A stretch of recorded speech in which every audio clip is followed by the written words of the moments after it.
Welcome back to episode 94 of the Disorganized Wizard Club podcast. My name is Alex. I'm here as always with Adam. Hello. And just Adam. Hello. Cam's gone.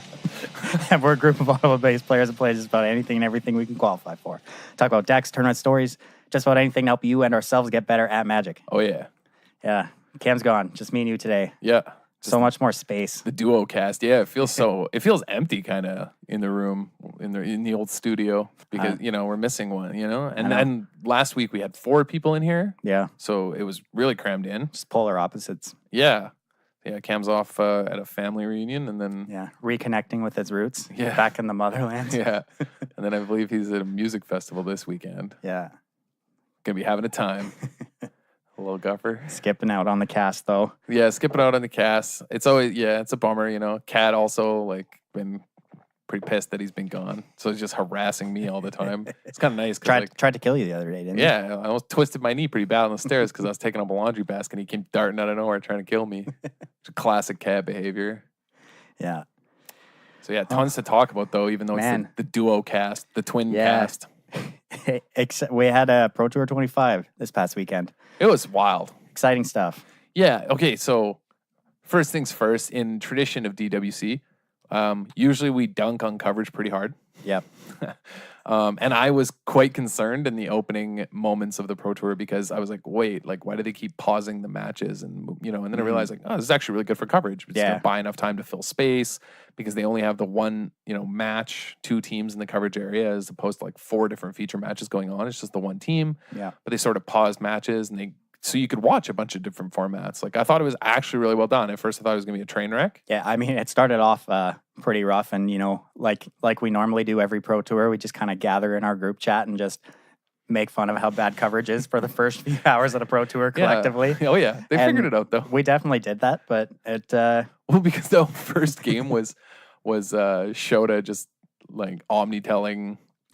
Josh Utter-Layton or whatever, right away just killing him in 2 minutes, and then they cut the commercial. It was oh, you guys weren't even set up for the next match. And so good start. I think they quickly realized that, this is bad if we're just gonna show one of the formats and then just cut to commercial. Yeah. So they started kind of timing it better and switching to different matches and pausing matches so that they would start when a match finished a game. So, that was a lot better. So it was really sweet to watch it because we got to watch every format and a bunch of different games and full matches and sideboards, sideboarded games of all these matches. It was sweet. Yeah, from a viewer perspective, I really enjoyed it. Yeah, it was a cool Pro Tour to watch. It was definitely interesting to see Modern and Legacy on the Pro Tour. Although, I thought it was awesome seeing Legacy. I love Legacy, so I was excited. Standard looked great. I don't know. It was the best Pro Tour I think I've watched in a long time. It was good. And from everything I've seen on Twitter, everyone who played in it seemed to really like it. Team events rule, man. Kind of all acknowledged how much of a nightmare logistically it is to put together a tournament like this, but pretty much the consensus I saw was that they really hope that WotC does it again in the future because it was a lot of fun. Yeah, and I think that team events are usually worse from a coverage perspective. They are, because they're just harder to design. Yeah. They feel, I think for a lot of players, for you and I and certain very, very entrenched players, we don't mind jumping back and forth and going to different games that are across different formats. But I can see how that would be very alienating for some players, right? Who I'm a standard player or I'm a modern player. What the hell is this? Yeah, I mean, from a viewer perspective, I can definitely agree that watching team tournaments is nowhere near as great as just watching a regular tournament. Yeah, definitely. It's not as smooth, and it doesn't feel like it's a narrative, I guess, right? Yeah. Okay, so do you remember when Humans broke out in that Star City Games tournament? I can't remember the kid's name, but John Rossum. Was it Rossum, the guy who plays Jess guy? Yeah. Okay, so that guy just came out and just destroyed everybody. But it was cool because it was the narrative of that whole tournament, right? It was round 4 or 5, they put him on coverage and they were oh my God, what is this? Yeah. And then, 7 rounds later. Guy's still undefeated. Will he lose? Right. Nope. No, he won't. Turns out he won't. And so, and even at GPs, you sort of have that, right? Oh, look at this deck. And they try and, I like that about coverage. They sort of try and craft a narrative of this deck doing really well and this deck is performing as this sort of oddball that's performing well. But it's hard to do that you can't do that. Team tournaments, it's a lot more difficult. But I don't mind. I like, because I'm not really interested in a narrative so much of, oh, this deck's really taken over this tournament. Like, yeah, it's cool, but I also like just seeing a bunch of different Magic being played. So, but I can see, some people not liking it because it could be kind of like there's so much going on, right? It's almost information overload. Definitely. And I mean, not everybody, especially newer players, really know what's going on in a format like Legacy. So it can be a little more. I know they started a lot of rounds in this tournament with the Legacy table. Yeah, well, they definitely did. Yeah, it was a lot of Legacy. It was almost every single round. I was surprised because, I don't think that people really enjoy watching Legacy. I mean, there's a reason Star City Games cut it. Yeah. Back when they used to have the old like standard Legacy weekends. Yeah, because no one tuned in for those tournaments. It would be half the people or less on the Legacy. And then when they switched to full weekends, because Star City Games tournaments, for those who don't know, they used to be a one-day thing, sort of. Yeah. The top 8 would play out on the Sunday morning. Yeah, well, you'd have back-to-back tournaments, essentially, right? You'd have, like, Standard on one day, then Legacy the next day. Yeah, it'd be like a 9-round Standard or 10-round Standard event on a Saturday, and then the same thing, a Legacy on Sunday. Yeah. So when you went to a Star City tournament a couple years, like 4 years ago or whatever it was like you showed up and you played Standard on Saturday and how the tournament went, and you played Legacy the next day. But they switched to doing kind of basically GPs. Yeah. And even their Legacy ones, they said they just kind of stopped doing a lot of them because no one watched. Like Patrick Sullivan, Cedric, they all said this on Twitter because people would tweet at them constantly. Legacy players get mad. You guys just like killed the format because you never show it. And they're like, we didn't kill it. No one watches it. It was already dying. Yeah. Like it was already dead. And so, yeah, it's kind of funny. They started with Legacy. But I like, you know what I mean? I think it was like a shout out of like, hey, check this out. It's 25th anniversary. Like we're going to show some Legacy. Yeah, so exactly. It's cool to see because like there isn't really a lot of support. Understandably, like people can't get underground seas. Like, it's not the most accessible format for the majority of players. I mean, there wasn't a bunch of lands decks at this tournament, right? Right. Yeah, no one can afford Tabernacles, man. Yeah, they're $3,000. I should have thought about that when I predicted lands would do well, but really, I had no idea what I was talking about when it came to Legacy, so that was just kind of a guess. I picked the first deck that came to mind. Well, my pick didn't actually perform that well, but showed up in droves. Which was I put a copy in the top 4, right? Yeah, okay. So yeah, you guessed Eldrazi Stompy. Yeah. You win that one. I did win the Legacy. I think. Yeah, I did win the Legacy bet actually. So does pay to know a little something. As for our bets last week, I lost obviously very badly on Standard and Modern, where I bet Hardened Scales Affinity, which I think that deck is busted. But I only saw 2 copies in the deck lists. That And then I picked 5-color dragons, which someone did play. Remember, there was like a demanding dragon. Like, I don't know if that was from this tournament. I think that was a 5-0. Oh, we were looking at something else. Oh, rip. Yeah, but I was not close on Standard. I think Phil said red black aggro, so he was probably the winner when it comes to that. I think he mentioned Hollow One too. I almost said Blue Eye Control. Rip me. Yeah, damn. I know Cam. No, he didn't pick Hollow One. You and him both picked KCI because he said he wanted KCI to win, so Box Opal gets banned. Yeah, but he wanted deep Stearns, down to pick Hollow One. So I guess spin to win. We can say it's a tie on Modern between you and Phil. Yeah, and then he definitely won Standard. Yeah, because he said red black. Yeah. Oh boy, did red black show up. Oh yeah, so many people played red black. I'm sure if listeners don't know already, they posted every single deck list from each format from this Pro Tour. Yeah, you can look at what every single player played at this Pro Tour, which is sweet. And actually, what's really cool about seeing that is we get to see, the metagame throughout each format. And one thing you pointed out before the show when we were kind of making our notes is that, the kind of narrative of Modern forever has been how diverse the format is, how great it is because you can play anything, whatever. And, this hasn't really been true in Standard for the past while. But if you look at the metagames for Standard and you look at the metagames for Modern, they're pretty much the exact same when it comes to diversity. They're almost equally diverse. It's crazy. Like this, I think what it is that people just play whatever at Modern GPs, their store. Mm-hmm. But for some reason, Standard is very different at store level events. At store level events, people play the tier 1 deck. And so there develops, I think, this frustration among Friday Night Magic players or just whatever store level players, right? Because locally in Modern, it does seem really diverse, right? Yeah. People play their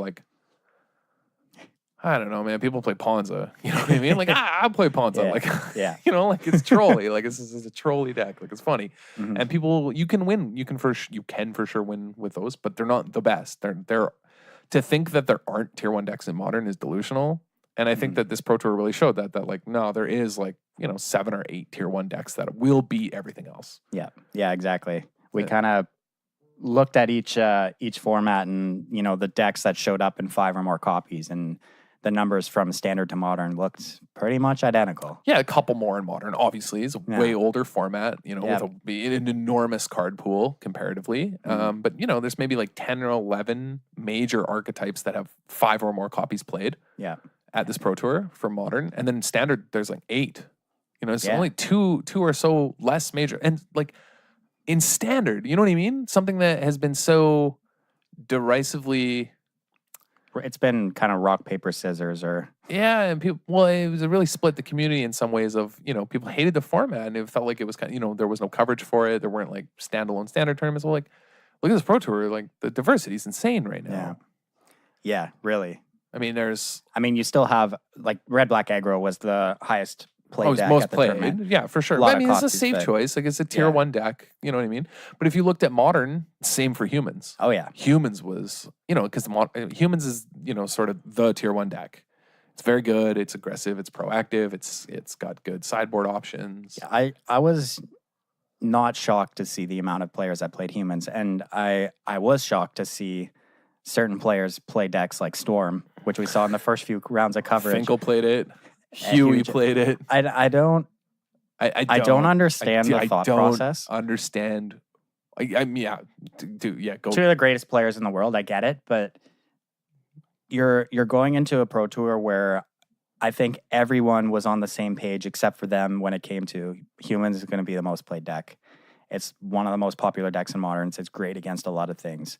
So why would you play something that's 20% or less against one of the best decks that is going to come out in droves? Right, and then Phil brought up when I said, like, I was jokingly like, I'll pick Storm for Modern, right? Just because like someone, like a good player will show up. That's what I said too. I was like, some good player will just show up with it, right? And it was Finkel because he always plays Storm, and like he just got stomped. Yeah, but Phil hit it on the head. He's like, there's been very good players that have played Storm at the Pro Tour, and they always have very bad results. And it's exactly what he said last week. Yeah. And he's like, every time they do it, they do horribly. Yeah. And I was like, yeah, he's right. Because like, what is Humans like Predators, sort of, and they're not even that good at it, right? Which is like Mardu, like the mid-range Jund decks that have access to Anger of the Gods. Right, and sort of like Jeskai control, kind of blue-white control, maybe, but like they're not even that good. Like I feel like Humans isn't really a dog to like. No,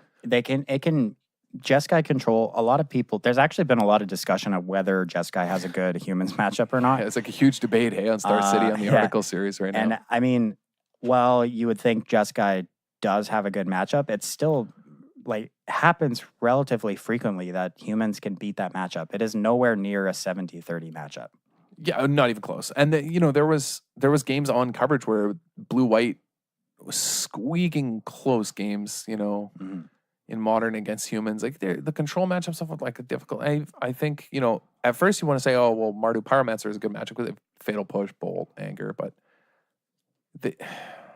I mean, it historically was. We saw it the Pro Tour where Jerry Thompson played Marty Pyromancer to a second place finish, and he was just dunked on Humans all tournament. I think Bugler might have changed that. I don't know, definitely but it had to have changed it. I can guarantee it changed that. Yeah, so I think that pushed the deck into a spot where it's just so resilient against this Words matchups. But anyway, like my point of bringing all this up was, like if you're going to play Storm and your thought process must be, okay, I'm going to play Storm because all the decks, everyone who will do well will beat, it's a rock, paper, scissors thing, will beat the Humans decks, and then I'll play them in the later rounds, and I have a good matchup against them. Mm-hmm. But does Storm even have a good matchup versus the Predators of Humans? Like, I feel like they don't even have a good Mardu Pyromancer matchup. Like, they just lose to Thoughtseize and Lightning Bolt on their goblet. Yeah. Right? Like, I just don't. I can't really wrap my head around the thought process. We need it to doesn't ask really Ryan. make sense to me. like a former guest on the show because he's a Storm expert and we had him on the show. Maybe he can shed some light on this because he thinks, and he did say actually in the episode we had him on the show, that he said, well, actually Storm has a good Jund matchup. Despite what everyone thinks, it has a good Jund matchup. So I wonder if Storm has a good Mardu Pyromancer matchup.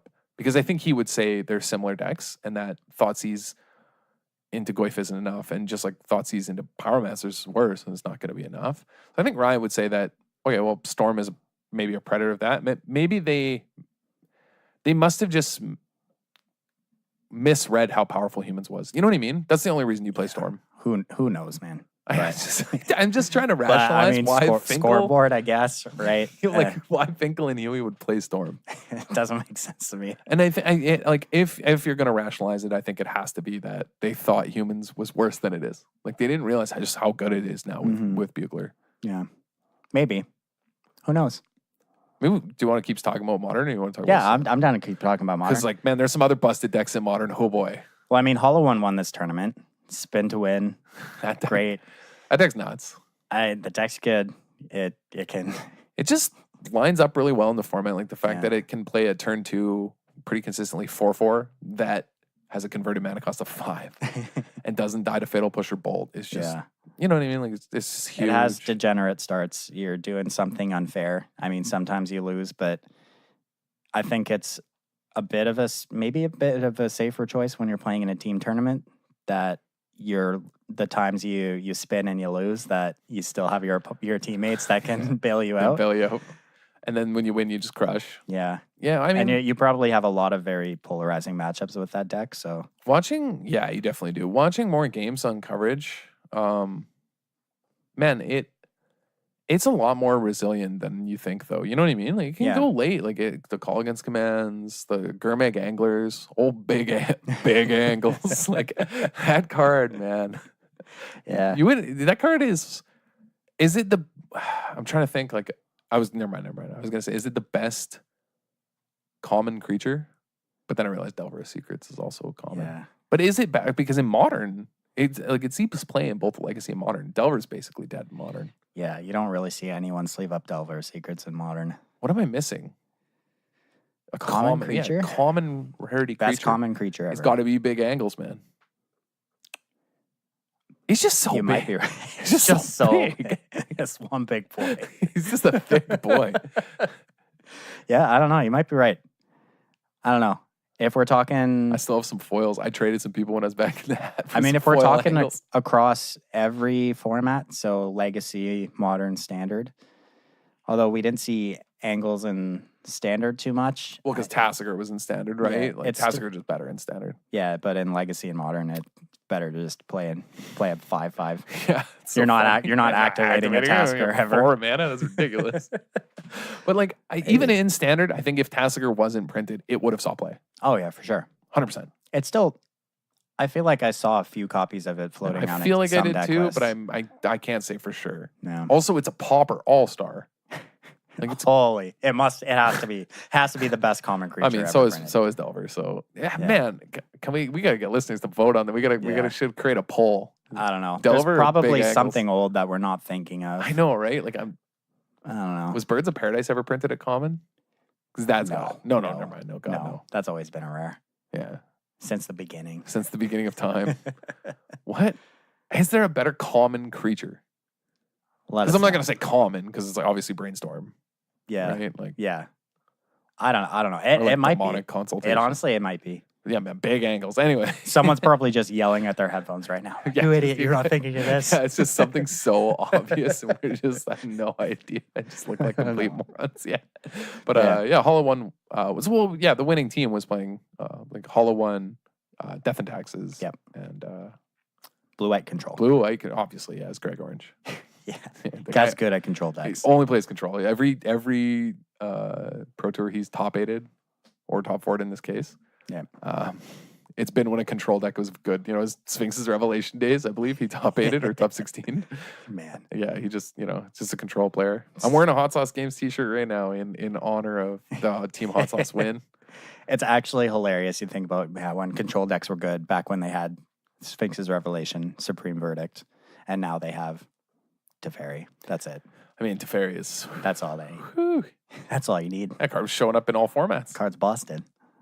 Yeah, were they joking about it on coverage, right? Coming up in all formats, yeah. Yeah, we'll talk a bit more about Teferi because we did have a standard deck breakout this weekend. Yeah, we'll get to that. Yeah, I guess we what else? KCI obviously smashed in Modern as well, which you were correctly predicted. It's just so resilient. I couldn't believe it on coverage. Like my jaw was just like aghast. I was like, wow, Ben Stark is like incredibly dead here because he was on coverage all weekend playing it, right? And then he just top deck at KCI and just pop off. I remember there was that one point where he was playing against humans. I can't remember if it was in the top 4, but his opponent Reflector maged the mirror. What's the name of the card?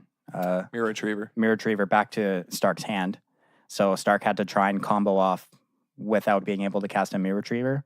And he comboed off for like 20 minutes and finally killed his opponent. Yeah. It's sort of like eggs-ish in that way where it's like painful. It's like watching paint dry. Like that deck is not enjoyable on coverage, and it was on coverage a lot. But yeah, it's not like you need it. You can still do it without all your pieces, and it can fight through so much hate. Yeah, it can fizzle, but man, it can also just hit from nowhere. Mm-hmm. Yeah, and so resilient. Like that deck is phenomenal, but I don't think actually ban worthy, right? Well, no. So the thing is, like when you have a deck like this, it's obviously very good, but you can't underestimate how difficult the deck is. Because there's so many different lines you can take and so many small things you have to consider that it's almost like a legacy deck in the sense that you mess up one little thing and you're just dead. Yeah, you mis-sequenced your toast. Yeah. Yeah. And you can't give your opponent an inch. And I mean, obviously there are ways to hate out the deck, but being so resilient, he beat multiple rest in pieces or ley lines throughout the tournament. Yeah, one game took him all 4 Nature's Claims to win, but he got him. I mean, yeah. Yeah, no, that deck's very good. We already talked about humans being tier 1. And also there was a lot of blue-white at this tournament in Modern. There was, yeah. Terminus looked real good in Modern, actually, with Jace and Opt, and you know what I mean? Like Think Twices. Like, we actually, the past couple GPs too, what was it, the European GP, we saw like half the top 8 was blue-white control. Yep. And I think a lot of, pro players are really kind of jumping on blue-white control as being a very good Modern deck. Yeah, I mean, it just took some tweaks, right? I mean, we kind of said this 3 months ago or whatever it was when Jace got unbanned. We said, well, it's not just going to come and stomp the format, but what'll happen is it'll slowly find its home, and then it'll become apparent, like, oh, geez. And although Jace is good, I think, Teferi is. Yeah. Well, I mean, for the new build, though, it's all about, like, Terminus and being able to instance speed, right? It's trying to do... with the Hollow One decks and now the Vengevine decks, you have to, right? Terminus. Like, you can't pay 4 mana for a card that puts their creatures back into their graveyard. Yeah, just bring them right back. They're just coming back, man. Also, you're just fueling noted best common creature ever, Big Angles. But yeah, blue-white deck was well. But there is a deck actually. So I think we think Modern was like safe, right? As we started this conversation talking off about Modern, we said, KCI very good, humans obviously insane. But we don't think anything's banned. But like there is a deck that we were kind of before the podcast, like, man, this thing is borderline. Man, so I'm sure everyone has already seen this deck right now through like Moto Qs and whatever, but anyone streaming Modern has either played it or played against it, and it has some extremely degenerate plays to it, and it's the black-red Vengevine deck. Yeah. Which I think they just listed as BR Vengevine, right? Yeah. This deck, like if anyone watched on coverage, it won through a turn 2 rest in peace. And like a lot of people played this deck. A lot of notable players. Josh Cho, Brendan DeCandio, Nathan Holiday, Yuki Ichikawa. Like, man, if Ichikawa played it, then it's nuts. There's a lot of good players on this deck. Like these are all people who have won GPs or top 8 Pro Tours who played this deck. Like standard, Modern All-Star Stitcher Supplier just ruining the format. This deck is weird because it's playing Bomat Courier, but yeah, it's a bizarre version. Here, let me pull up Ichikawa's version. So this is kind of more standard. Viscera Seer, Bloodghast, Vengevine, Greater Gargadon, Goblin Bushwhacker. Man, that card. Yeah, do you want to just, for listeners who didn't see this, talk about what this deck's trying to do? So this deck, you're playing Bridge from Below, Bloodghast, Gravecrawler, Insolent Neonate, Stitcher Supplier, and Vengevine. And then you also play some 0-mana creatures like Walking Ballista and Some played Hangerback Walker. And you essentially, with a card like Stitcher Supplier, on turn 1, you can throw a bridge into your graveyard. Yep. And then once you get a Bridge from Below, anytime a creature hits the bin, you create a 2/2 zombie. So then it's basically a dredge deck, and they get a Bridge from Below in right away, and then they just play a bunch of 0-mana creatures that die right away, due to state-based effects, and then they get a bunch of 2/2s, like multiple games you see where they just turn 1, they make 3 2/2 zombies on turn 1. Yeah. Turns out, most decks aren't beating that. Rest in Peace or not. Like, on turn 2, they're toast. Like, think about this. If you do turn 1 land, you play a Stitcher Supplier, you mill a Vengevine and a Bridge from Below. Then you play a Hangerback Walker for 0. You create a 2/2 zombie and bring back a Vengevine. You have 7 power on board on turn 1. Do you think, is that good? Does that sound good to you? Yeah, the game's over. And then you Goblin Bushwhack them. And then the next turn you play a Bushwhacker and smash them. And then you Bushwhack them and they die. Like, there's all the other draws where, you mill the Bridge from Below in turn 1, or maybe you play like an Insolent Neonate to discard it from your hand, or a Faithless Looting, and then you just throw 3 Hangerback Walkers / Ballistas for 0, creates 3 zombies, and then play a turn 2 Bushwhacker kicked and attack your opponent for 11, 12. Yeah.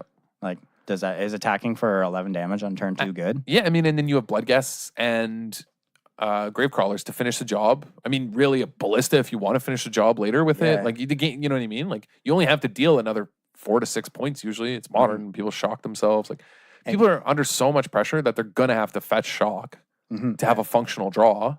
And, I didn't mention this deck plays Greater Garganon just because it allows you, it's a sacrifice outlet. You suspend it and you can sacrifice your creatures to upgrade your crappy Stitcher Suppliers into 2/2 zombies with a bridge in your graveyard. And, honestly, I think this deck might evolve to playing more copies of Greater Garganon just to, because I think out. having a sack outlet in this deck is super, super powerful. And it's like, I've seen this deck just smashing online, and I'm actually kind of frightened about how good it is. And, a lot of people kind of just look at this kind of strategy and like, well, this deck can never beat a Rest in Peace. Like, Wrong. It happened on coverage this pro tour. Yeah, and you were watching a streamer who mulled to 5. His opponent played a turn 2 Rest in Peace and he killed them. Yeah, like, this deck is probably, this current build is also probably not the final version, like you said. There's still a lot of different ways you can build this deck, and no one's kind of really found the best version of it. But it's so incredibly frightening and powerful. Yeah. And it just, like, a turn 2 Rest in Peace actually can be too slow. Right. Like, that's scary in Modern. Like, that's... Yeah. You could just die because your opponent puts 6 power on board on turn 1. Yeah. And you're tapping out on turn 2 to do nothing. And then you're dead. Yeah. Yeah, like, this deck is... I think this deck could be a potential problem. You know what I mean? Like, this is maybe an issue. Man, if this ends up being a problem, man, are they going to feel bad about unbanning Vengevine, hey? Dude, Vengevine went from a $35 Canadian card to, like, $70. And it was funny because it was not really played. Like, it was unbanned. It didn't, you know what I mean? Yeah. It's so funny. Like, remember when they unbanned Golgari Grave Troll? Yeah. And they had to reban it because they were like, whoopsie doodle. turns out this card's like too good and Dredge's obnoxious. And then is this going to happen again where they're like, putting stuff in your graveyard and then casting it for free is, I mean, it's just... Even look at Big Angles. That's why he's so good at putting stuff in your graveyard and cast it for free, man. I mean, yeah, it's actually absurd how great of an enabler Stitcher Supplier is. And it just kind of fostered this entire archetype, that one card. It just needed consistency, right? Yeah. It needed a way to put now it has Faithless Looting, Neonate, and Stitcher Supplier. Like, there's so many ways. It's 12 cards that just dump your hands. Yeah. And that's what you want. Collect your Brutality. Like, it's 14. You know what I mean? Like, there's just so many ways to do what this deck wants. You can really use this guy's. He's playing 2 Bowman Couriers. A lot of us are mixed on them. You can use that. You dump your whole hand. Like, it's this deck is borderline. It's close. Like, some versions are playing Endless One instead of Hangerback Walker. I guess that's something you could do too. There's so many ways to build this deck. It's crazy. I like Hangerback Walker. I think it's a good choice. Someone playing Haunted Dead? Are you kidding me? Yeah. I mean, you Jesus discard Pete. 2 cards. I know. Return from the graveyard. That's nuts. Like so much value. Yeah, it gets a flyer too. Yeah. Yeah, this deck is. That's 2 bodies, so you can cast a Bushwhacker. Oh, Look, 4 Bushwhacker. He knows what's going on. Yeah. Honestly, whacked. This deck is incredibly frightening, and I agree. it is very, very good. And if you plan on playing Modern anytime soon at any kind of higher level, Well, it is Modern PPTQ season. yeah, like So you should go out there and whack some people. if you just want to kill your opponents on turn 2 and be a degenerate, sleeve this up. Sleeve it up. I think that you want to get a lot of reps in with this deck, though. Start testing it now. Start playing it now. You know what I mean? Like this deck, it's very you very good. You can't be missing triggers and you can't be screwing things up. You can't be missequencing. You got to play tight. This is a deck that is probably unforgiving in that sense.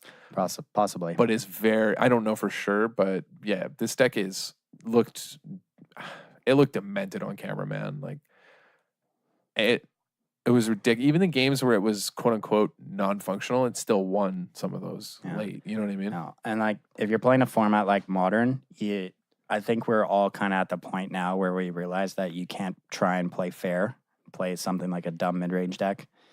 I mean, the only way you can do it is blue-white control, I think. Man. Yeah. And a deck like this it's just doing what you want to be doing in Modern. You're being incredibly aggressive. And incredibly proactive. Yeah, you don't give your opponent any time to set up, and even through very targeted hate, it just might be too late. Yep. And you have good hate cards, because you're like a 3-color deck, essentially. A lot of these are 2, but there are versions that are 3. Like, you have good sideboard. Yeah. I know. I'm... Deck's scary. Yeah. Yeah. And if you haven't looked at this deck yet, you need to check it out. Check it out.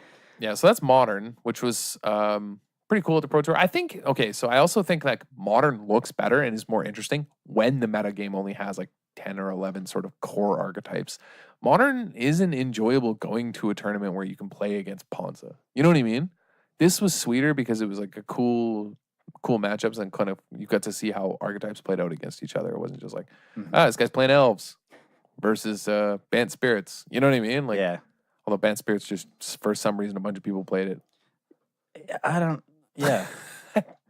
Is it not just a worse humans? Yeah, deck? it's like just a completely worse humans deck. What's his face was saying that on coverage? Simon Gertzen. He was just like, I don't understand because I don't. I mean, it's because of Supreme Phantom that people are playing the deck, right? Yeah, but from M19. But it's just like it just seems.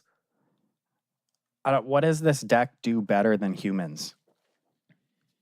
Anything? No, like I don't. I mean, it's a better fish deck in the sense that it's better than Merfolk because now it has more lords. But I mean, exactly. Yeah. Right. Exactly. That's you just laughed. That's the correct response. Modern tier 1 archetype Merfolk. Yeah, dude, the fish. Don't worry, they'll be back. Yeah. I don't know. I think if you want to be playing this kind of strategy, you should just be playing humans. Right. I agree. I think it's just better overall in every way. I don't know. But yeah, I don't get playing Bant Spirits over humans. Just play humans. Yeah. But yeah, Modern is actually sweet. Okay, so we say this every single time after a Modern Pro Tour because people actually test and figure out, these are like better tier decks. But we don't say it every time we play it at like the random tournament level. Like when it's an SCG, it's like, Yeah. GP's hit or miss. Store level, but like, I don't know, when there's like real money and like pro points online, people just like don't play janky decks that can steal games, I guess. I don't know. Like, it's weird, man. We say Modern is in good place only when it's like condensed. Like we're biased, I guess. I don't know. But I think I agree. And there are definitely outliers in Modern. Like people were also still playing, there was Amulet Titan. There was someone played Ad Nauseum. You know what I mean? Yeah. Some crazy person showed up with Ad Nauseum. There was, of course, somebody who showed up with Elves. Yeah. You had a Blue Moon deck. Some some lone hero played Jund. One you know? person like on just one Jund. dude. He's like, I'm playing Jund. One player on Nia Burn. Like, Not a lot of burn, hey? one taking turns, dude. Yeah, I know. That guy who This played guy. taking turns as a hero. Was he playing Nexus of Fate? Was he playing Teferi is the real question. 0 Nexus of Fate, 0 Teferi. Man, Lucky. this He's guy playing blue-black, though, yeah, because he's playing Bondu's Last Reckoning in the sideboard. Jeez. and Collective Brutality. Fatal. Well, yeah, well, you have to. You gotta play that card in Modern. Man, this guy's brave. I like that. We're in a world in Modern where some guy played Jund at the Pro Tour in Modern. We're like, wow. One copy. Think about that. How absurd that is. Yeah, unbanned Bloodbraid Elf, and one person played it at the Pro Tour. Right. And do you remember a few months ago when Bloodbraid was literally everywhere and we're like, and everyone was like, see, like Bloodbraid was fine. Like Bloodbraid's nuts. Jace doesn't matter. And it's like way more Jaces at this tournament, way more than Bloodbraid, which we did say. Yeah. It just took Modern. Man, Modern is so slow to develop, hey? It's crazy. It's wild, yeah. Crazy. But just crazy another fun. reason you just can't play fair in Modern. No, you just got to get out there with these BR Vengevines, man. You're gonna tell Arby's. me you're gonna thought seize your opponent playing Black Red Vengevine on turn 1, and then they're gonna dump 6 power on the board. What are you gonna do? I play my Tarmogoyf. Play my Dark Confidant. Hey, dude, you dead. What are you doing? Like, get out of here. Enjoy your O2 drop. But yeah, don't play fair unless you play blue-white. Yeah, I guess you can do that, but I don't know. Miracles ain't fair though, so Terminus ain't fair. It's a 1-man instant speed wrath. That's nuts. Moving on to Standard. So I think it's fair to say the breakout deck of this weekend was Bant Turbo Fog. Yeah. Now that I listen back to myself say that, I'm like, what is this world we live in? Yeah, so like Standard was basically diverse as Modern, and the breakout Standard deck was Turbo Fog. Yeah. Holy. Yeah, man, what a world. Man, so this deck, there was a little bit of talk about it before. Yeah, I had also played against it online before the Pro Tour a few times. Yeah, and I mean, most of the talk about this deck leading up to the Pro Tour was that it featured the 4 of Buy a Box promo Nexus of Fate, which, a lot of people have been talking about because, it's only available from a Buy a Box promo. It's only available as foil, and it's actually playable. So what is the thought process there? Yeah, like you're just making it impossible for like the price is going to be obnoxious. Like people can't get copies of it. And then they ended up just having to proxy it at the Pro Tour. Yeah, because they let a guy proxy it. Yeah. Well, because it would be warped or it might show. Well, yeah, you don't want to play the only foil copies of something in your deck is your Nexus of Fate. That looks which is one of your best cards. That's kind of, It's a little fishy. Yeah, it was a Yan Wing Chong in what round? I don't know. They let him just put mountains in his deck as a proxy for the Nexus of Fates. Yeah. But that's not a good look. That's man. Not a good look. They messed up on this one. Oh yeah, they dropped it on that. But the deck looks pretty good, man. It's also was you got to see Carnage Tyrants out of the board from this deck as well. Dude, yeah. In the control mirror. Like control because this deck I don't think actually can beat. Okay, so for people who don't know, this literally is a Turbo Fog deck. Like it's playing Haze of Pollen, Root Snare, prevent combat damage, and then it's playing a bunch of ramp, Gift of Paradise, Beneath the Sands. And then just Teferi, Karn, and some decks are playing Nissa. Yeah, I think Nissa's actually really good in the deck. And it's just doing that until it can play. It has 4 Nexus of Fate, and then it's just going to use Planeswalkers and take a bunch of turns. Yeah, you just kind of chain a couple turns together and activate your Planeswalkers multiple times in a row. And what are you supposed to do? Dead. But I like that. I think it's obvious. This deck can't beat Control Game 1. Yeah, it's going to be rough. Because their sideboard is a little something else. Their sideboard. 4 Jace's Defeat, 4 Negate, 3 Cast Out, 4 Carnage Tyrant. Right. That's it. It's because... Let's go. Yeah, they can beat everything else. Yeah. They can't beat Control Game 1. Mm-hmm. But I watched on cover. They smashed everyone Game 2 and 3 because they just Carnage Tyrant them. Yeah. Decks can't beat Carnage Tyrant, man. Like that card, I've been playing a lot of Carnage Tyrants over the last while. I'm like... If people are looking for like ways to beat a lot of decks in Standard, man, play Carnage Tyrant because that card is... I think after rotation, that card becomes just incredibly obnoxious. It's so hard to beat. I don't think you're wrong. Yeah. I mean, there's a But- reason. It's like, it's got, is it the only card currently in standard that's like a $30 or $40 card that's not played? And it's been that way the whole time. Like it's always been like a $30, $40 card and it saw no play. Yeah. It's not quite that now, I don't think, but yeah. it was for a very long Yeah, time. just never saw play. But I Yeah. think it's like, I mean, it's gonna see play like that card. I mean, it is. But yeah, no, this deck's sweet. So for people to know, yeah, it just chains a bunch of fogs together. Yeah. It's like, it's kind of weird to talk about because I like to talk about sweet decks and be like, oh yeah, you can pick this up and play it, but you can't because no one can find Nexus of Fates because you can only get them as a buy box. Yeah, we always say like, this deck looks sweet. You should play Yeah. it. Like we can't with this one. Sorry No. about that. Yeah. Deck is sweet. You can play it online though. Well, the funny thing about that, it was incredibly expensive online because the only way you could get it was from treasure chests. So they actually bumped up the drop rate for Nexus of Fate for I don't know what the period of time was, just because it was impossible to get Yeah, online. it's still expensive online. Yeah, it's and crazy in expensive paper. online. Yeah. I mean, in paper, it's like what? It's paper, it's like a $55, $60 card. Jeez. And then online, I don't know what it is. Let me see. I don't know. It's a lot. It's like same thing almost. Yeah. Jeez. Yeah, it's rough. Really expensive. It's kind of a bummer. Practically as expensive as Teferi. It's not good to know that, like, yeah, that is a mistake they made. But yeah, kind of a breakout deck. I don't think it's like bust or anything, but definitely a good deck. Yeah, I think it's very good. And the only thing keeping something like this from actually ruining a format is that you just can't get one of the best cards in the deck. Yeah. So it can't be as widely popular because it's just I'm not sh- possible to get those cards. Yeah, I mean, I'm sure Control could like adopt a strategy to beat it too. Because game one they win because like they have a bunch of fogs in their deck. Yeah. You just counter Mhm. the 8 cards they have that matter because they don't have a way to interact game one, and all their cards like you Yeah. you only have to counter like 8 cards, and you just Vraska's contempts the Planeswalker. Like Yeah. they actually can't win game one versus Control. It's like the worst matchup. That's why they just board out all their fogs and useless cards. Yeah, and I mean, for this Carnage deck, Tyrants and like, counter spells. although it was floating around a bit before, this really was the breakout weekend for this deck. So I'm sure these Carnage Tyrants caught a lot of people off guard.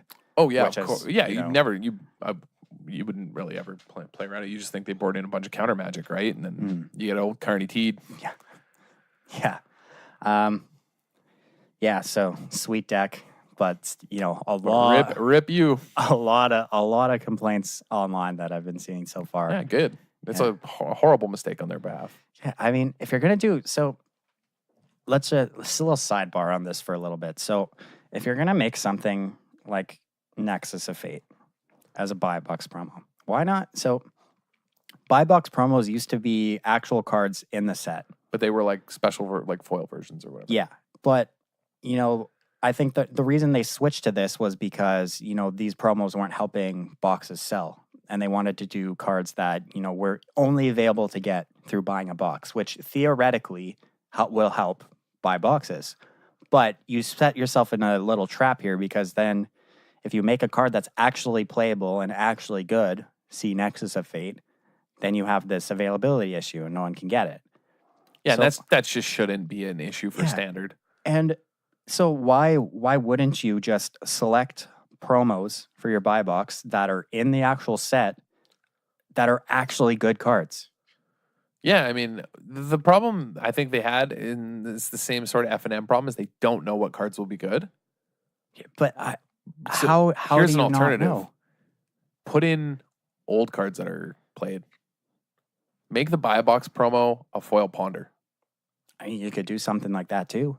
I just feel like there's so many ways you can do that promo better I agree. than what you do. Yeah. Like, and how hard is it to realize which card in your set is going to be very good? Yeah, like they You know have when something's pushed. You have so many very good Magic players who are part of play design, who I'm sure can very easily pinpoint cards in your set that will be very good. I mean, yeah, like I think back to like, Restoration Angel was a buy box promo. Yeah. That card That was incredible. fantastic. Worm Coil Engine. That was a pre-release promo. Oh, sorry, it's a pre-release Yeah, promo. that was Ooh, before. What a But like, sweet think deal. about what was the last buy box promo we had that was not the special set. It was Hour of Devastation. Do you remember what card that was? Yeah. That it was like Emmett. Eternal. Was it Amid Eternal? Was that the I name don't of it? remember. I'm going to pull it up. I'm going to find it because that card was bad. Holy smokes. Yeah, I don't know what it is with old WotC marketing. They don't make the best decisions. Yeah, you're right. They should have made it something in the set. Like it should have been something we know would be playable.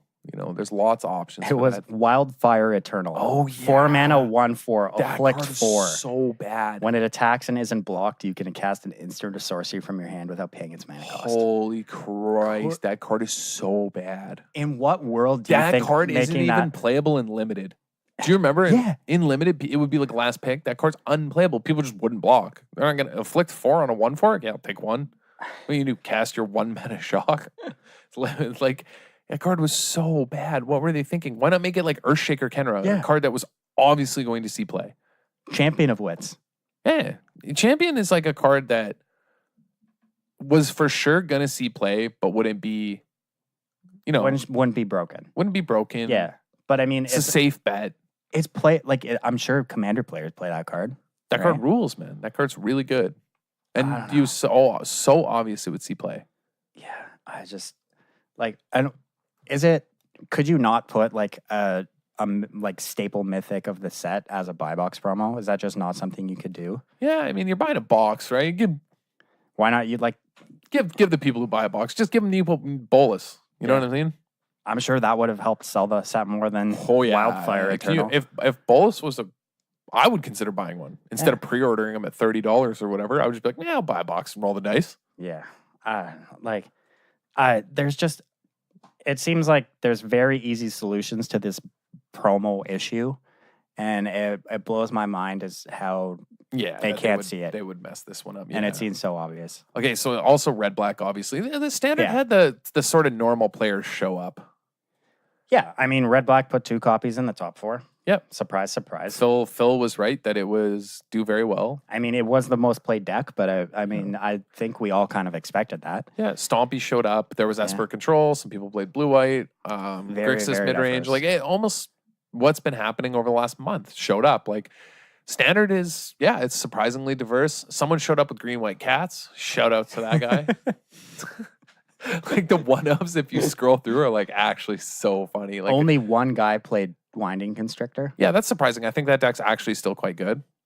Yeah. One of the other decks that's been creeping up on standard, that's a scary deck, also showed up, which is the Reservoir combo. Yeah, so let's talk a little bit about this deck right now. So you were just on it. I'm sure everyone has seen it.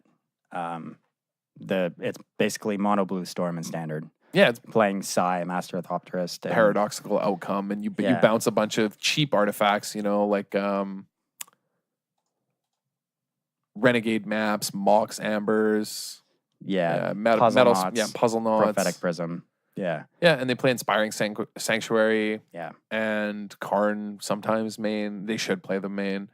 Baral's Expertise, which is nuts in the deck because it lets you pick up your pieces and bounce stuff of theirs. Yeah. And basically, so what this deck is doing is it's winning with there's different versions. So there's mono blue artifacts versions. Further down the page, there's like the Reservoir ones. Then there's also like ones winning with Aetherflux Reservoir, which Reservoir combo. Yeah. So there's different ways you can do it. Yeah. Well, basically the split is: are you playing Aetherflux Reservoir or are you not? Yeah. And I think you can make a good argument for either way. Like I think you could very easily just play Karns only and just win with that. Yeah, you definitely can. Yeah. But there's still people that are just playing 2 reservoirs. I mean, just cause. Yeah, I mean it's like a free win in certain matchups, and when you get to Paradoxical Outcome, a bunch of prisms and Mox Ambers, and you just get to 50 life and kill them. Like it's And I mean, what is so good about this deck right now is, we just talked about how red black aggro was the most played deck in this tournament. This blue deck smashes red black. Okay, so that's like bizarre, right? Because you would think this fast aggro deck would smash it, but the problem with red black is a lot of its threats are one creature. It's not a go wide deck, right? Mm-hmm. So having Psy and being able to just make a bunch of Thopters kind of shuts red black down. What was the story? Who was it? Matt Severa, who, for people who don't know, I mean, we've talked about him multiple times on the podcast. He's won multiple GPs over the last 2 years, basically playing either Mardu or red black aggro. Yeah. Over the last 2 years, it's all he's played. Yeah. It was vehicles decks. Yeah. And he played mono blue artifacts at this pro tour because he got smashed over and over again playing red black and testing. He couldn't win versus the reservoir decks. They have a good aggro matchup. Yeah, and I think I mean this example alone is, I think, a reason to be considering this deck, because Matt Severa, no slouch, has written multiple articles about red black, and red black is one of the best decks right now. But I mean, if this guy is not playing red black and is instead playing this mono blue artifacts, I've played it. We were talking about before the podcast, man. I remember I said I lost this deck a lot online. Yeah. It's very good. I've even played it. I don't even, like we said too, we don't even think the optimal build is obviously unknown. Yeah. And I played against a build that was splashing for Fumigate, and I got absolutely demolished by them. Yeah. So there's different ways you can build it. There's decks playing black. There's decks playing red for like Joyra. Yeah. I lost to a Bant version. Yeah. I mean, there's still a lot of room for growth in this archetype, and I mean, who knows? Maybe a red-blue version is just absolutely busted, and no one's found it yet. I will say, playing against this deck is miserable in Standard, and it's not something Standard can interact well with. It's hard, Mm-hmm. And man, I am glad that this was found at the end of a big set Standard. Yeah, because this deck is very good, and I think it's very dangerous, and I'm glad that there's not more sets coming to add to it. You know what I mean? That it's going to rotate in the next rotation, and like it won't get any better. This is the kind of deck you don't want being good in Standard, because it's really just been missing Sai this entire time. Yeah, Sai is nuts. Also, by the way, like my friend has started playing KCI online because the modern PPTQ season, and so he's playing KCI, and he's been playing Sai in the board, and he's like, yeah, it's incredible there too. Really? Yeah, he said it's just absolutely insane. It's like an alternate win condition. He's like, I can't lose every time I cast it, basically, because you just go nuts with it. Like, just makes so many thoughts. Yeah, so like Sai is that card, man. It's potential there. That card's a sleeper probably. There's a lot of potential there. It's one of those cards, though. I mean, once this entire deck is pretty much just Kaladesh block. So yeah. Good riddance. Yeah. Oh, yeah. I was telling you, the guy, that Bant version I played against, right? I was telling you how the guy played a Torrential Gearhulk against me. But when I had duressed him, I was like, because I was playing like Constrictor, I think. I was just trying it out and seeing if it was still good. And I duressed him, and I was like, saw his hand, and I was like, Torrential Gearhulk. I was like, what the hell? Like, what is going on? And then I realized, like, oh no.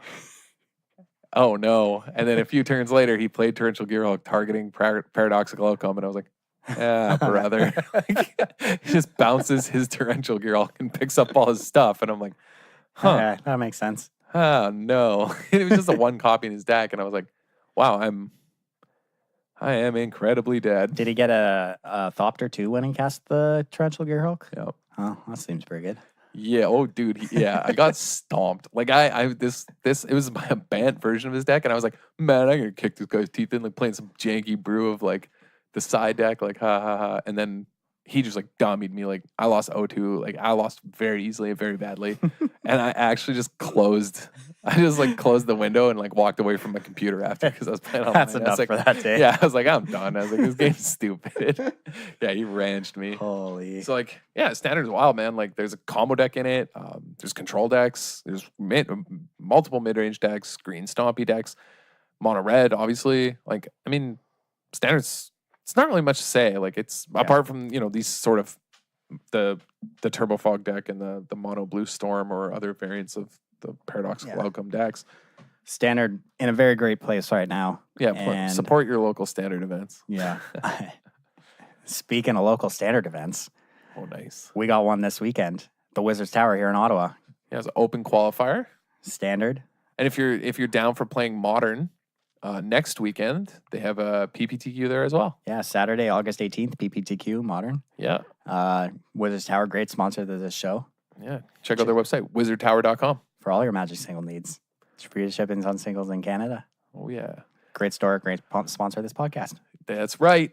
We also, we can talk about Legacy, I guess, too. Yeah, so there was one more format in this tournament, Legacy. So I predicted Stompy in my deck to win because I just thought it was a funny choice. But man, did it ever turn up at this tournament? I mean, it could put a copy in top 4, like you said. But I think it was a very safe choice. I agree because a lot of people played it like Kai Buddha was playing it because turn 1 Chalice is just so incredibly obnoxious. Yeah, turn 1 Chalice just beats a lot of decks in Legacy. You don't have Force of Will, see ya. Yeah, and I mean, I think it's fair to say that not a huge percentage of the field are Legacy experts.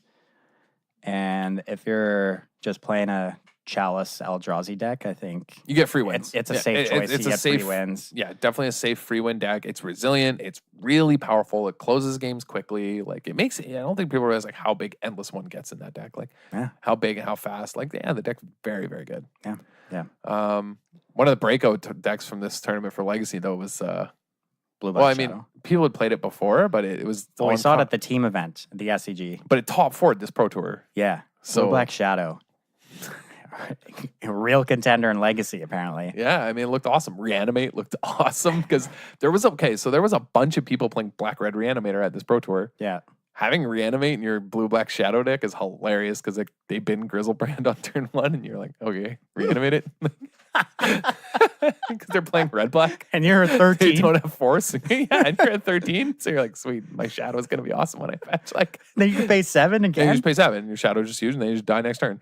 Holy. Yeah, dude, it's nuts. Holy. Right? And then there's like a bunch of people who showed up this tournament with Black Red Reanimator. Oh my God. How many times did they get reanimated from their Delver Shadow deck? Because like, okay, so people who haven't seen it yet, like the Blue Black Shadow list is basically a Delver deck, also playing Death Shadow.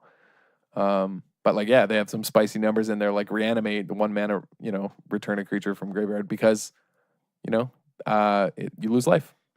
They also get to play Snuff Out. That card nuts. It's free. Yeah, it's just pay 4 life, kill a creature. Okay. Sign me up. Yeah, I mean, play obviously old Big Angles. Yeah. Best common creature ever. Best common creature ever. Well, and Delver Secrets. Another best common creature ever. Contender for best common creature another ever. Contender in the race. Yeah. Yeah, no, this deck's really good. It's even playing. I love how it's even playing Stubborn Denials, like just to bring it back, man. Then no, this deck's really sweet. I mean, it got second place. Like this deck's real. It's it's really good. And then there was the kind of regular hit squad that you would expect among Legacy decks, right? We had, people playing Reanimator. There was some Affinity, a surprising amount actually. A lot of Grixis control. Yeah, that's a newer deck, but not really. It's sort of like the modified check pile, right? Like the worst version of check pile. I don't think I would ever play that deck. I don't think it's good. Some people showed up with Omnitel. Yeah, then you had Grixis Delver, Miracles, Mono Red Prison, Sneak and Show. A lot of Sneak and Show. Yeah. Oh, lots of Teamer Delver, too. Okay, so... Good old Canadian Threshold. Yeah, the reason for this, right? The goose is loose. I was talking about this, and then some maniacs showed up with Blue-White Stoneblade. I don't understand. A lot of maniacs showed up with I don't understand this. What are you thinking? So the reason Teamer Delver showed up, I think, in droves, this deck was all over, is because with the death of Deathrite Shaman, combo decks got better because the fair decks were just so efficient, right? And they were just so good with Deathrite. Yeah. They just attacked from so many angles that like combo decks had really taken a hit actually. Like it had reached a point where, when we looked at do you remember that tournament where what's his name from Toronto? He's like a nuts player, but he never leaves his house. It's like Lucas Yao. Oh, Lucas Yao. Yeah. Lucas was playing the 4-color Delver control, like the, Deathrite check pile deck, and he didn't have Force of Wills in his deck because he knew, remember? He won that team tournament because he knew that it was all fair matchups, right? He had realized that Legacy had become so inbred with grindy mid-range value decks that playing Force of Will was, you couldn't afford it. If you wanted to win, you don't want to 2 for one yourself. Yeah. And he was just smashing people, and he had his Force of Wills on the sideboard. And with that deck gone, combos like Prime to make a comeback, right? People can play Sneak and Show again. People can play Omnitel. So that means Rug Delver was good because Rug Delver is also a deck that could never beat a Deathrite Shaman because it's a Tarmogoyf Goose deck that is a land disruption deck. Fundamentally, this is a deck that's designed to disrupt your mana, right? They stifle your fetch lands and they wasteland you out and then they tempo you out. Which is very, very bad against Deathrite Right. Shaman. So Rug Delver came back because it's just a natural predator of a lot of these combo decks by playing Stifle, Daze, Force of Will, Wastelands, and plus, like, pressure. people love Teamer Delver. Yeah, it's just a popular deck amongst people who Mike play loved Legacy. that deck, yeah. And so, yeah, this deck came back. And my whole kind of like narrative of this, I think Legacy actually had a really cool narrative this tournament, is then what happened is because that deck was good, because the Delver decks would take care of the combo decks, someone did predict it, right? And Death and Taxes lined up really, really, really well at this tournament, because Taxes has always had actually not a bad sneak and show matchup because they have Crocus. Yeah. They can just, and there was a bunch of Reanimator. And then it's also, I think it's close, but it's a good and it's also a really fun matchup for anyone who plays Legacy. You get to play Death and Taxes versus Rug Delver. It's actually a really fun and interactive and cool match. I've heard it's like one of the best matchups. It's awesome. I used to play Death and Taxes a lot, and there's a local player like Ted. I used to play against him all the time, and he would always play Rug Delver. And yeah, it was awesome. But I think it's favored for Death and Taxes, actually. I think Death and Taxes has a good Rug matchup. I think it has a good Delver matchup, actually. Like it's just really, that deck's very, very good. And they get to play cards, like newer cards now, like Palace Jailer. That card is absurd. Oh man, that card looks so good on camera. It was comical on coverage, like comical. Man. Comical. Like it was the only reason like it was winning matches sometimes. Like it was so good. Yeah, like Death and Tax is such an interesting deck because there's so many cool decisions. It's so interactive. It's such a fun deck. Yeah, it's an excellent deck. So it was a really good choice for this tournament.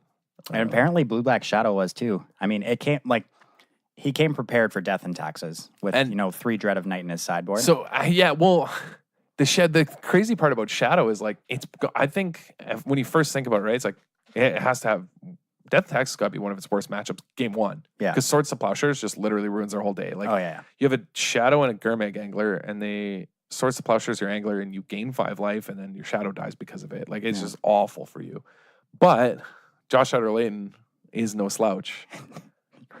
Yeah. And he showed up with 3 Dread of Night in his sideboard, which gives all white creatures -1/-1.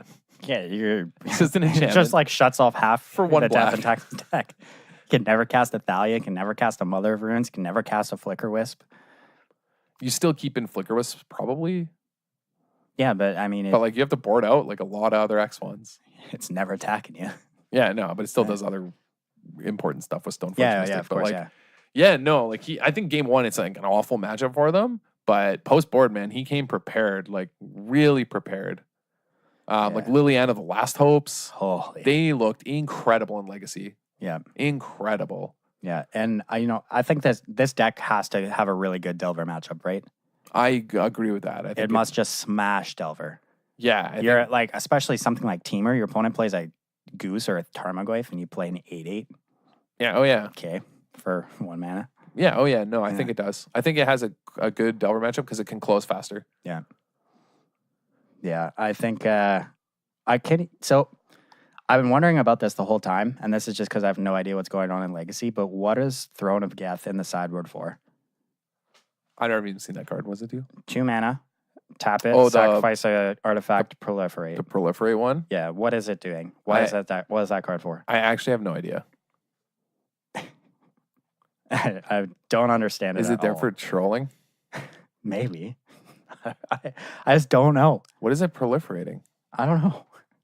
I don't understand. Is it in other lists or is he trolling? Like, did he put it in there as like a... Because I've definitely... Remember, like, there has been people who've put, like, funny cards in their sideboard because they've, like... It was, like, their favorite card. That's happened in the past. Yeah, I don't know. But where is it? I need to find the rest of the UB Shadow. Okay. Because, like, that's only in his list, right? There's no other way other people... What is going on? Throne of Geth. Is it... Not in this one. Okay, what are we missing? 2 in this one. I don't know, man. I don't know what I'm missing. Listeners, help us. We're so dumb.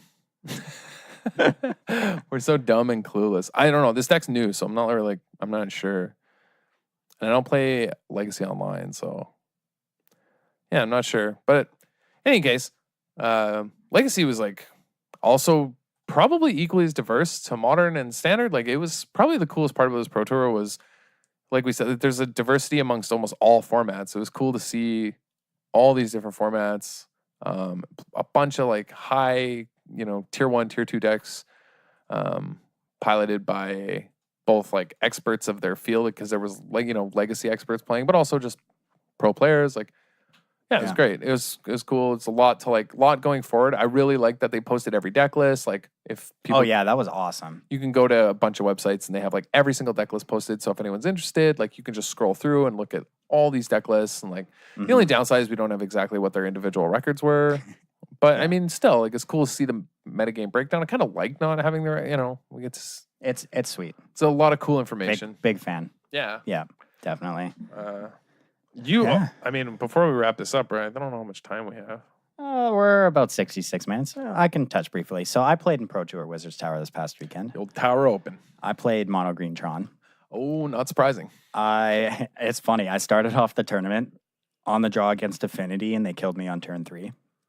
I played like 2 cards, and I died. I'm like, this is just what I get coming out in Modern. I'm just gonna get smashed on turn 3, and the fun and good way to start the tournament. And then I just absolutely obliterated them the next 2 games. Round 2, I get paired against Affinity again, but this time it was Heart and Skills Affinity. I'm like, God damn it! I've just been hearing nonstop how good this deck is. Then I fucking smashed it. 2-0 not closes. I'm like, all right, I guess we're getting past. and then I lost to Titan Shift. We had very fun and interactive games. He killed me on turn 4 on game 1. I had a natural Tron turn game 2. Played a World Breaker on turn 3 and an Ulamog on turn 4. It was a very fun and interactive game. Then he killed me on turn 4 again. We just goldfished each other. Good times. Big fan of that matchup.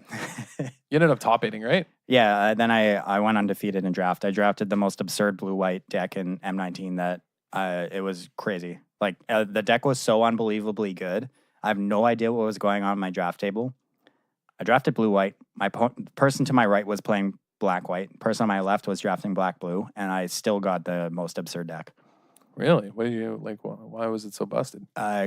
So think about like any good blue-white cards that you want in your deck. So I had 3 Angel of Dawn. I had Aviation Pioneers, multiples. I had Leonin War Leader, the Hero to Bladefold cat. Oh boy. This deck nuts. Game 1 against my opponent in draft, I never drew an island. Killed my opponent by playing War Leader. I got to attack twice, and the second time I attacked, I Inspired Charged and killed my opponent for like 1 billion. I didn't even need islands. Didn't matter. Had 3 dead cards in my hand. Just killed them. Yeah, like, man, people pass Aviation Pioneer way too late. Dude. That card nuts. Dude, I cut Wind Reader Sphinx from my deck. My deck was almost all flyers, and I didn't play that card because it cost 7 mana because all my opponents died on turn 5. Jeez. How would I ever get to 7 mana when my opponents die? Yeah, you don't need it. They're all dead. Yeah. Actually, well, you just have 3 Angel of Dawns, right? Yeah, it was ridiculous. Yeah, that card's insane. Yeah. That card's is it the best common in set? It might be. Apart from like common removal. Yeah. It might be better. It was so good. I just destroyed everyone. Like none of my games were close. I drew in the last round because I was X1, so why bother playing? But the 2-0'd both my opponents in the first 2 rounds. Just like no games were close. I crushed everyone. I'm like, Jesus Christ, this deck's busted. And then I lost a blue-black mill in the quarters. I finally got moderned. It came all around. As it should be. As our friend Jacob, who just always plays troll decks. Plays the most troll decks ever, and he played Blueback Mill. We get paired in the quarters. I'm like, this matchup is not good for Tron. I just can never win it. Like game one, he killed me on turn 4. I fetched with an Expedition map, and then he cast double Arcanist Trap and milled me for like 26. Half my deck. I'm like, all right. They just surgical something and you lose. Didn't even have to. Just milled me half my deck. Yeah. What am I supposed to do? I was dead. Basically made you take 10. Game 2, I'm like, shit, I gotta search my deck. I'm like, God damn it. I'm like, he's gonna have another one of these traps probably, and then he did, of course. And he what's the land that you hide away? The blue one. I can't remember the name, but I know which one you're talking about. But it's a blue land. Basically, you play it and you hide away a card, and then you can cast it for free if your opponent has like 20 or less cards in their library.